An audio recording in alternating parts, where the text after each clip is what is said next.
Hello again, book lovers, and this time I'm going to speak about Fast and Feast, Food in Medieval Society by Bridget Ann Henisch, a very entertaining tome. Now, I will preface this review with the idea that if you're not interested in this, you're not going to like it. I do like medieval stuff. As you know, I'm very keen on history, and this is not one of the typical history books of this happened, then that happened, then that happened. This is the sort of book that will give you an idea of what it was like to live in medieval times. It's about the day-to-day of ordinary life. My favourite chapter was the first one, Meal Times, but there are 7 more almost as good.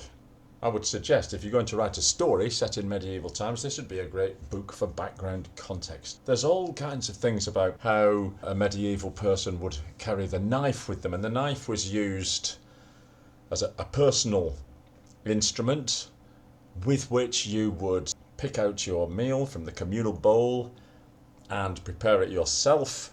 Forks, by the way, were a very late arrival on the scene, it seems. There are a plethora of excellent quotations from contemporary works, and we learn table manners, we learn how tough it was to work in a kitchen.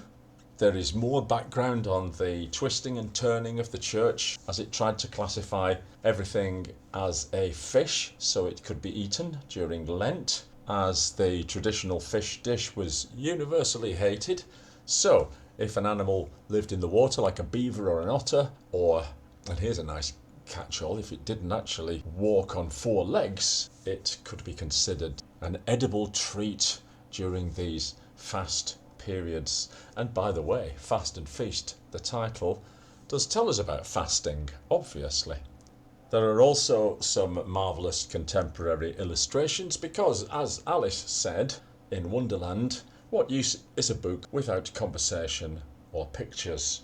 And some of the engravings are almost as instructive and entertaining as the actual text. The last chapter, Surprise and Subtlety, as it is spelt, tells us about the types of entertainments which would also be expected at a medieval feast. There was music and tumbling, there were jesters, carol singers, and various types of choreographed entertainment, such as small satirical plays, mummies, knife jugglers.